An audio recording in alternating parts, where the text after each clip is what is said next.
What's up, guys? Welcome to the video. This is Clarence with Hustle with the Greens. I appreciate you guys joining us today. New video for the week.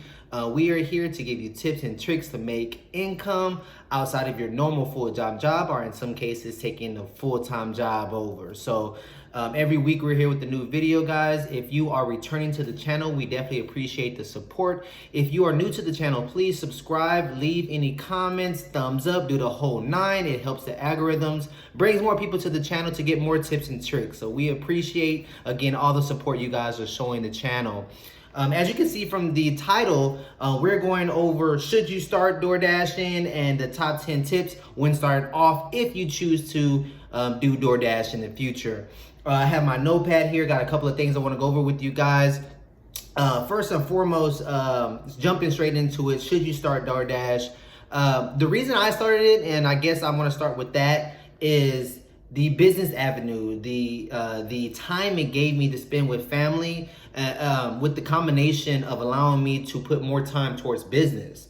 It opens up so much when it comes to your schedule that you can focus on, in my opinion, in my situation, was more important things, you know. I like the job I was at. I have been there for some time, and it's not like I was growing old of it or I just didn't want to do it anymore, but I had other business avenues that I wanted to take on, and DoorDash just allowed me to open up my schedule. At the same time, it allowed me to make my own schedule to spend with my family, you know, and make sure that I'm spending time with my kids, spending time with the wife, etc. So that's why I did it. Now, how I did it was I boot cuffed, and what I mean by that is, like, I literally saved up enough money to where I was comfortable if I didn't have any funds coming through for some time to get myself comfortable with DoorDash. Now, I didn't just jump into it. I did save up enough money where my wife and I were comfortable. I started DoorDash a little bit here and there just to get comfortable with the routes, get comfortable with how to do so.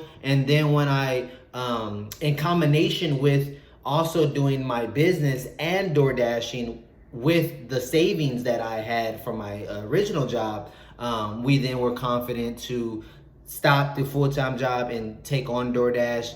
And then in combination with my business avenue, the money I'm making from DoorDash is just helping us out in the near future. So that's the reason I did it. I love it. It's going great. It has, obviously, with any job, it has its ups and downs, but the pros are so much more than the cons, in my opinion. So I'm sticking with it, doing my business, arbitraging on the side as well, and then going from there. So hopefully that helped you out. Hopefully that answered some questions for you guys on if you should do it or not.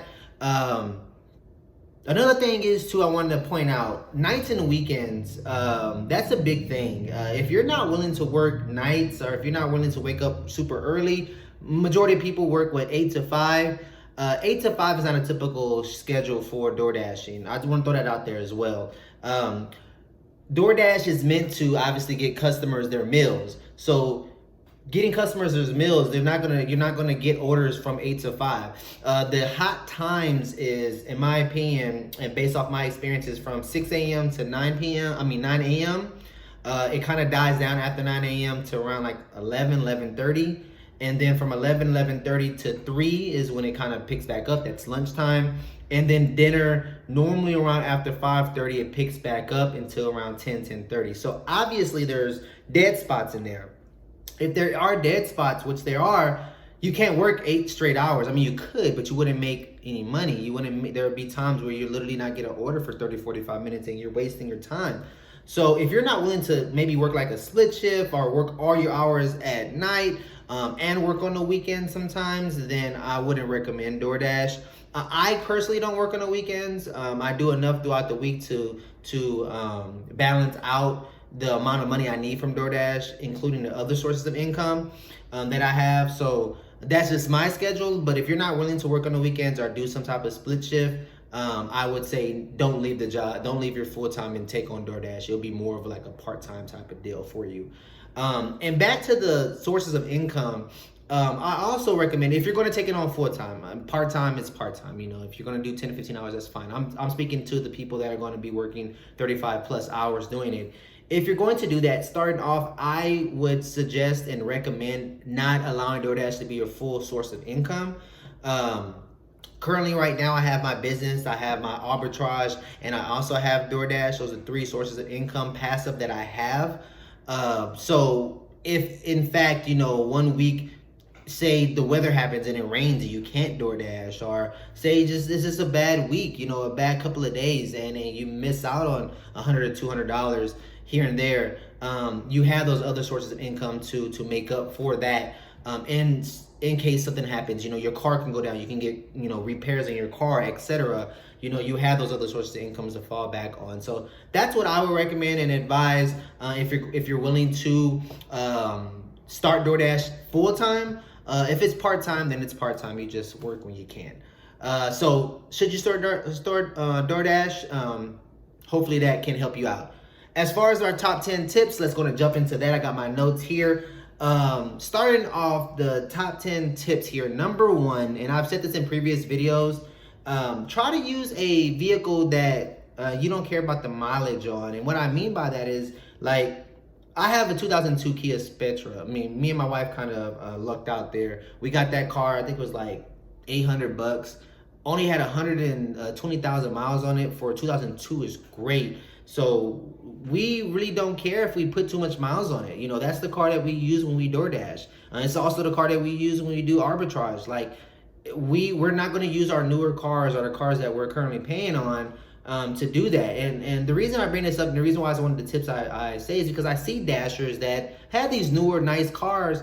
Don't get me wrong, it's not, if it's the only car you have, then obviously that's all you can dash with. But if you have the opportunity, I think it's just it's common sense, like, use the older car. You know what I mean? Like, put miles on there. It doesn't matter if you're dashing. Like, you're not out there to look in your nicer car per se.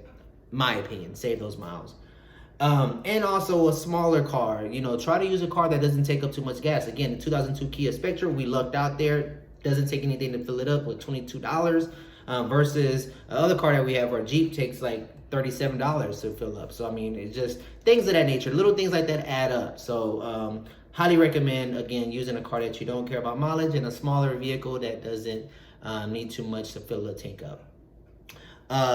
Tip number 2, when beginning, try to go into an area that you're familiar with. It may not seem important right now, like you're like, oh no, the GPS is going to help me out and I can go here and go there. Like, no, that's really important when you first start off. Like, you don't realize how much time you can literally take not understanding your surroundings, not knowing where to go, not knowing like a shortcut, or not knowing how traffic is at this time, etc., etc. So start off at a area that you're familiar with. Give yourself a couple of weeks in that area, get comfortable with it, find out some restaurants, some hot spots in that area, and then go from there. That's what I would recommend. That's how I did it. That's what made me a little bit more comfortable when starting off with DoorDash. Tip number 3, only accept orders when you first start off that makes sense. What I mean by that is, like, you should be making at least double the mileage on each order. So if the order is for 5 miles, you should make at least $10. If the order is for 3 miles, make at least $6. Start off with those orders when you first begin, because it's going to make you a little bit more efficient, since you're more than likely going to have to get used to the restaurants, the merchants, which are better, which are not better, packaging, all that kind of stuff. So when you start off, try to look for just those good orders. Now, I'll be honest, you're not gonna get those every single order. You're gonna have to wait around some time. But in my opinion, if you take those orders, it just makes more sense starting off. Especially if it's like a slower merchant, or if you've never been to that restaurant before. They can take some time, and if you're not like on the go, and it's not worth it, then you're just wasting time. Literally, you're just wasting time, especially if the order doesn't make sense. So again, keep that in mind. You want to make double the amount of miles. So if you're, again, 5 miles that you're traveling, it's going to show you on your app. You want to make at least $10. If you're traveling 4 miles, you want to make at least $8, etc. All right, so tip number 4. Choose a location that's highly populated with fast food restaurants. And the reason I say fast food and not diners is because diners typically take longer. Now, there are some diners that I personally use that are quick. And there's some diners that I've been to that take forever. Like there's just one IHOP that is quick with it. Like they bam, bam, bam, bam. And there's the other IHOP literally not even 3 miles away, 4 or 5, maybe 3 or 4 miles away. That is like, dude, what is going on? Like you take for, it just seems like, I don't know what it is. The same company, but again, completely different experience. So I would say when you first start off with just fast food restaurants, your Chipotle's, your Chick-fil-A's, McDonald's, things of that nature, where they're used to packaging up food real quickly, and they can get it to you fast. With that also being said, if you're in an area that's populated with a lot of those fast food restaurants, if you sit there and you're sitting there for more than like 10 minutes without an order coming through at all, and what I mean by without an order is I mean literally there's no order pinging to your phone, then move around. That's kind of my tidbit there, is like if you're in a high populated area but literally there's no orders coming to your phone for about 10 minutes, that more than likely means one or two things. It's not as busy as it says on the maps, or there's too many dashers in that area. If that's the case, I would just say move around, go a couple of miles down the road, see if there's any other fast food restaurants, pick a spot, sit there and try it out. You're gonna have to go through a lot of experiments to find the areas that are consistently getting those orders, but at the time you'll get it down. All right, so tip number 5. I used to forget this one all the time. Carry napkins and make sure you have like some type of box and cup holders. Like the box I didn't forget, but the napkins always to this day I forget that sometimes. Like literally if you drop a drink, you have to pick it up, right? Like you don't want it to be sitting on your car, and you don't want to use napkins from the customer, so you have to have your own napkins. Like so bring your napkins, bring a box, if your car doesn't have more than 2 cup holders, try to maybe invest in a separate cup holder that can maybe attach to your car, so you can load up 3 or 4 drinks at a time. Some of these customers may get 4 or 5 drinks, so you want to make sure you have a cup holder to carry those in. And the box is essential too, because you may have a big order that you just can't physically carry by the bag. So you want to put it in a box, kind of hold itself together, keep it structured so it doesn't fall over when you're driving, etc. And when you're holding orders, always hold them from the bottom. Don't hold the bag up top. Hold it from the bottom of the bag. I know it may sound like, it shouldn't know, but you'll be surprised. Like things fall through. So try to, if you take that back as well, like hold it from the bottom. Don't hold it from the top. All right. So tip number 6. Now, this doesn't go for everybody. Everybody's not going to work during this time. But if you are working midday or early mornings, I would say try to wear something that's some type of professional. I'm not saying go overboard, like you're not going to a job interviewing like that. But wear something that's not doesn't look like you're just got out of bed. Like like put a nice shirt on if you're a gentleman. Put a nice shirt on if you're a woman, and just look presentable. If you want to say that for lack of terms. Because of the fact that you don't know how people react. These days, obviously, we have a lot of stuff going on where a lot of it's contactless, but you have some customers that want the food handed to you. If they do, you want to look a little bit presentable. And like I said, the reason I say the day and in the morning is because at night it doesn't matter. Like people at home, you're not sending anything to any businesses. And that's another thing too. In the mornings and the afternoon, you may be going to businesses, like actually in an office, and you want to look a little bit presentable, right? So however you feel that is, in your own opinion, what presentable is to you, I would just say try to do that if you're going to be working early mornings, midday. At night, I wouldn't worry about it. You're going to more likely be going to people's homes or apartments at night. Tip number 7, don't worry about the time you're spending on each order when you first start. What I mean by that is you want to worry about like effectively doing the order itself. Like people forget, like you want to rush and do everything, but 1, you don't want to get a speeding ticket. And 2, with that being said, you want to make sure you have everything. Like I can't tell you the amount of times I've left the drink, or like I forgot to fill I gave them the wrong, maybe it was a Diet Coke and I gave them, regular Coke or whatever the case may be. So like you want to make sure that you're doing everything properly in the and make sure that you don't miss anything. So don't try to rush too much. Like, honestly, like anything, like any job, you're going to get better with time. So I would say focus on quality right when you first start off, and make sure that you got everything, all your T's crossed, I's dotted, and you're on top of it. That's what I would say starting off with. And again, it came 2 or 3 weeks, you get to the point where it's like, okay, cool, I got it, I'm good. I know how this merchant goes. I kind of can read it a little bit better, a little bit more faster, and you go from there. All right, so tip number 8, try to get into the habit of texting customers if the restaurant is behind.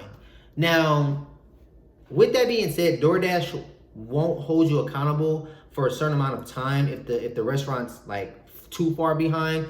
Even if the customer leaves you a bad review, they won't place it on. They won't finalize the review.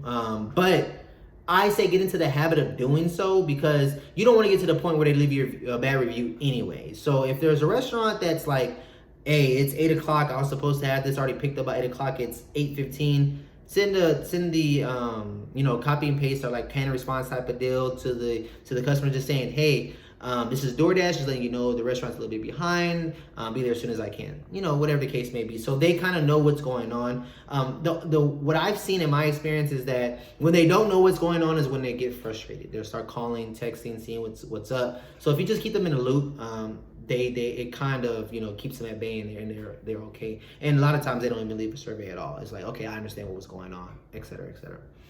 All right, cool. Tip number 9. Give yourself a time limit of when you want to dash every day. And what I mean by that is, I understand, for me, I wanted to work 10 to 15 hours when I first started, get that, part-time out the way, 10 to 15 hours. But give yourself a daily time. Like, I don't want to do this no more than 6 hours today. I don't want to do this no more than 3 hours, no more than 8 hours.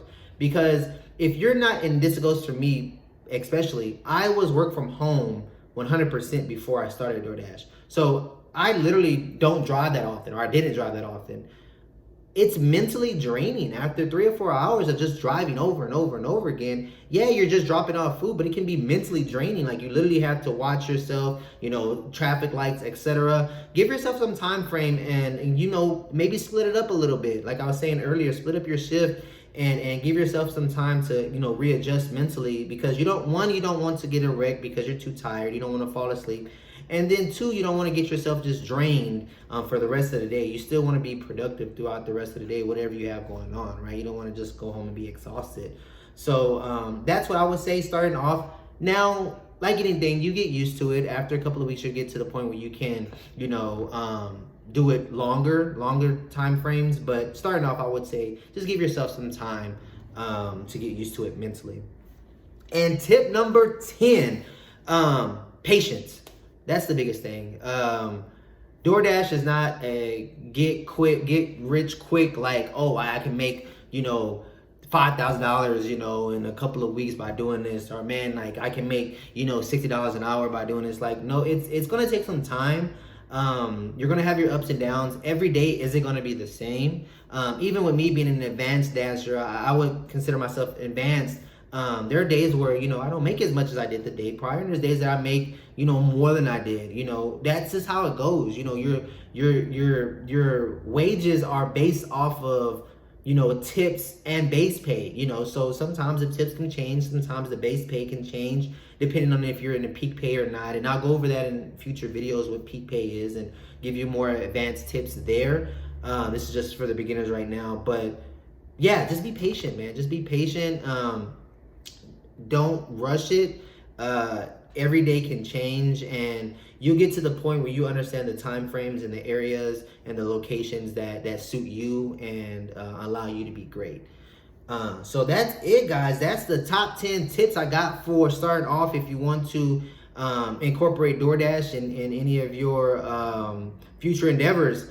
If y'all guys have any questions, any comments, anything, please leave them down below. If you're new to the channel, please subscribe. If you are returning, we appreciate all the help and just viewing the channel. We couldn't thank you guys enough for the views and just helping us out here. And we're here every week. We're gonna give you guys tips and bits, and if there's anything else that I come up with or I see, I'll make sure I give y'all guys those tips. So I appreciate you guys joining me this week. We'll see you next week. Have a good one.